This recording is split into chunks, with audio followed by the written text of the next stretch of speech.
It is absolutely freezing cold down in the old shed. I started the project on Monday and I thought it'd be good to share it with you guys. I did share some pictures on Twitter, so those that follow me have actually seen some of the pictures I've done of this, and I just thought I'd do a video diary. This is not a how-to, this is purely a video of the project that I've done and just to give you guys some ideas. So it's not by any far a way of how you do it, it's just how I've done it and my little progression. So we'll go down and we'll have a look and you can see how I got on. So this is our latest little project and it's about, you can see I've just split the body, but before I do that I'll show you what I've done. Now this was a Hornby Railroad Range shunter, and it was wobbly. They run quite wobbly. They have these little wobbly wheels in the middle. I don't know why they do it, but there's little springs in there. So it really wasn't a practical shunter due to this mechanism in here. So I actually took it off the layout and obviously bought a new Bachmann one shunter. As you know, I've got a couple of other shunters. So I was going to throw this in the bin, but I thought I'd make use of this, and I thought I would share this to you guys, because a lot of you got old Locos, and you can see it's just a moulded body that's quite heavy plastic, but I thought I would utilise this and make a little scene, a little diorama.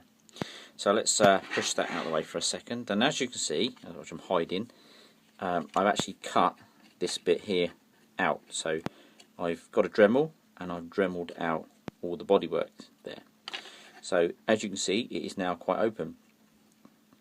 I shall respray all this, and I'm going to add some more detailed work to it that I won't actually tell you now. I should show you in the later stage of this video. But so we've got this far. What was left for me to do is to basically run that on here, and as you can see it looks quite ugly. I think it goes, that's the way it goes. Sits on there like that, and yes, it's quite yucky, you can see right through it. So I need to make a false bottom in there and build some cab detail, and I would like to put an engine in there. Now you can buy an engine like these, you can get these on eBay, but as you can see it's too big to actually go in the mouldings. It will not fit in, okay, it's too big. Alright, and actually it's not actually the same engine for this Loco. So the only way around this is to actually make something, and you know me, I like to make things. So I took some plastic card and basically cut that shape in there. So that's what I had to do. I've cut that, my interpretation of making a base plate. Okay, so obviously I need the cab area, and I only use literally this. All this work is done with one single sheet of 1mm plastic card that you can get for about £2.70, and this sheet will do you enough to do a couple of Locos at least, whatever you want to do. So for £2 you'll get a good couple of Locos out of it. So I've created a base plate, and I also have made, and so I fast forward a little bit here, I've made the cab area. So this is now the chassis, base, and a little cab area. You can see I've added some little piping in there, just cut some thin wire down and actually just glued them into place, and I just got a pen and made some detail marks. You won't actually see all that because that will be encapsulated inside the cab, but yeah, I wanted it so if you did look through at some point that you could just sort of see some sort of detailing. So what's going to happen, that now fits onto there, and that is now a running chassis that can be dragged and pushed along by other Locos, and it's now got a base to stick my engine on. Now this engine's too big, so we need to make one up. So what we do, again, you take your plastic card and then you'll measure out what you want, and ideally for an engine side you just want some strips like that, and then you actually just want to make, so if you want to make a box, okay, and you really just want to create some sides like that, okay, that's all you want to make at this stage, and that will look hollow so you can see. So that's really what you need to make out of plastic card to the size of your engine. So a couple of boxes, and you put a top and a bottom, so it's actually encapsulated.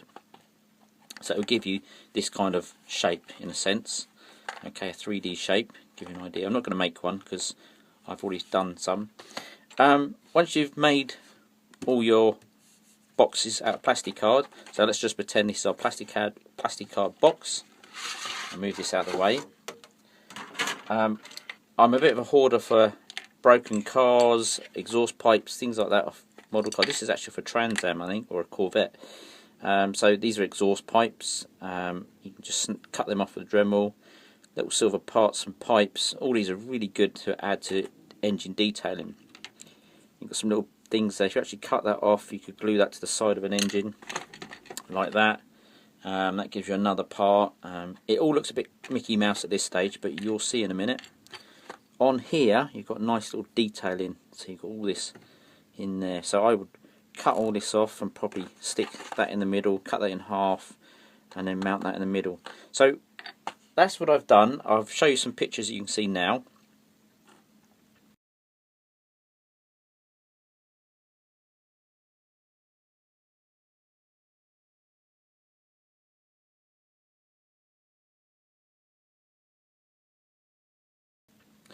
And as you can see how I've built it and where I've got to.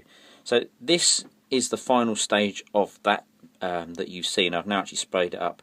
You can see the box sections. So I've just filled this with some filler. Okay, so this is car filler, and put a heavy weight in there just to give it some weight to sit in the Loco. So you can see it's quite rough, but when you actually turn it round, all I've added is some plastic piping.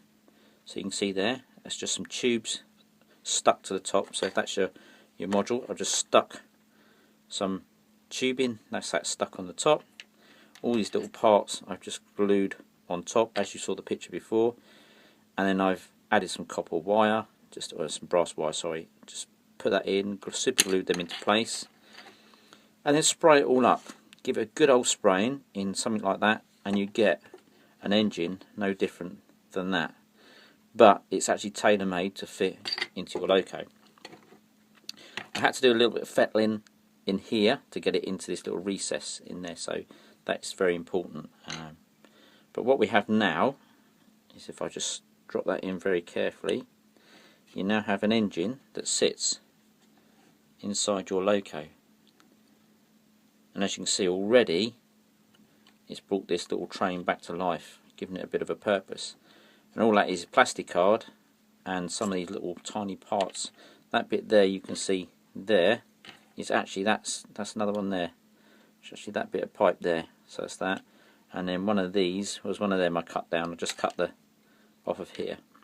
So this is what they are. You can see the bit of the engine block there. That was the bits from there. So they're all quite handy. The bell bit on the front there. These just like bits you find. So that's what how I've made my engine. And it's paint. You can paint with anything. And what I'm going to do now, I'm going to start adding some framework into the Loco like that, and start building this up. And then I'm going to spray it over, respray the Loco, and we'll see how we go. So let's carry on and come back to the next stage.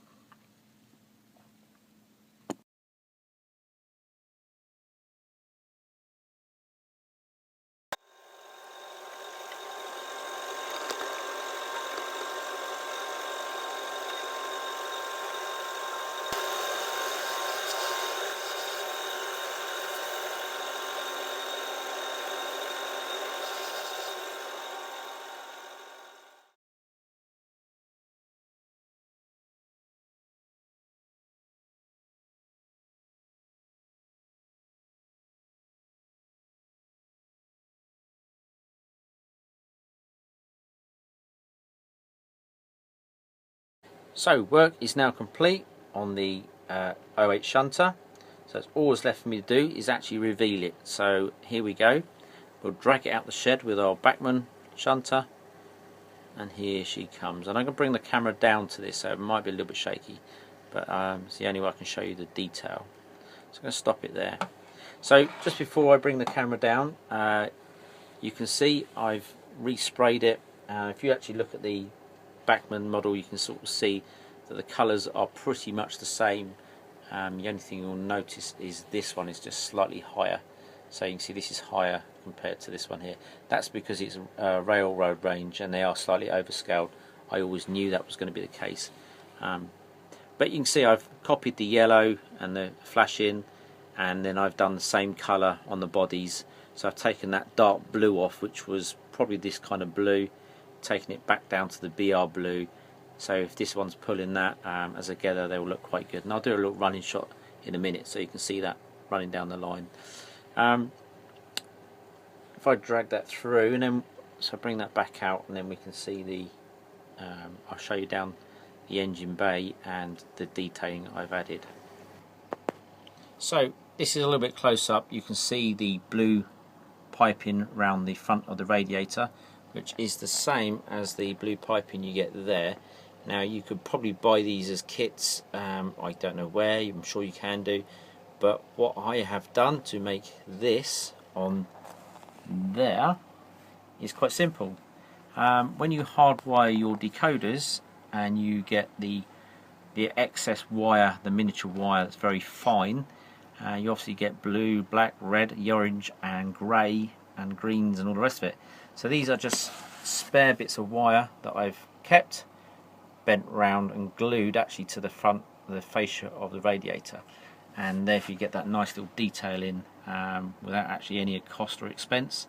So that's a quick fix there. Also added down here, you can see where the lights are. Bring it into focus again, because I'm moving the camera I'm just refocusing. So I've added a little bit of black wire there under the lights, and then put a bit of white on these. There's no actual lights in this Loco, there's no power whatsoever in this. It's just basically a free running chassis. The little spring side lamp which is there, just so you can see, I just thought it was a fun detail to add, obviously because it wouldn't have any electricity, so it's going to be being worked on, so it'd have to have some sort of light power, and having a candle light or oil lantern to add to it I thought was a good feature. If I just drag this out this way, so you can see there's our engine bay and our panels that are open.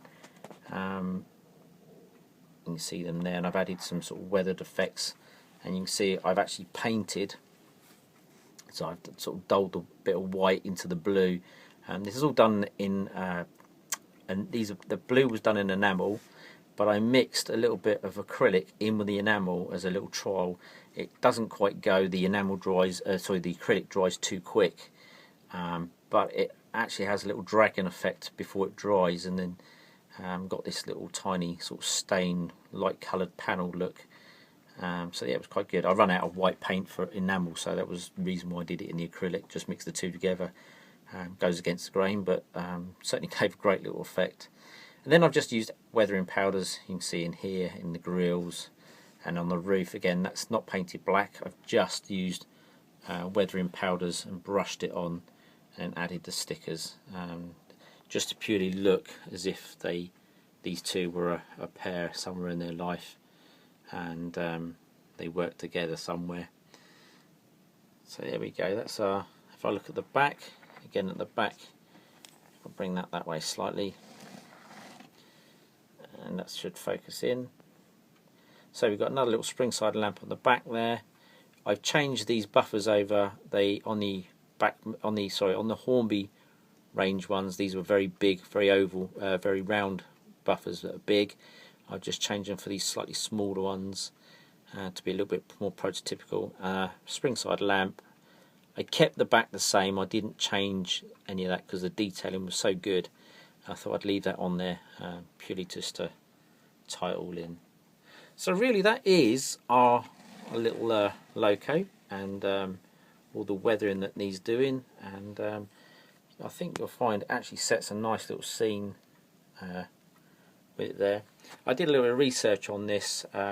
This particular model was actually at Old Oak Common. It arrived at Old Oak with the back here all stoved in, so this is why I modelled it as a diorama. So and I thought it'd be actually quite cool to have on the layout. So that is a good way of revamping your locos, and certainly making some good use of them, and adding this little fun project. The whole cost of this has actually cost me some paints that I already had, some plastic card that I already had. It was just purely 5 or 6 days it's taken me to do this. A little bit of fun, just mucking about with it really, and I quite enjoyed it. So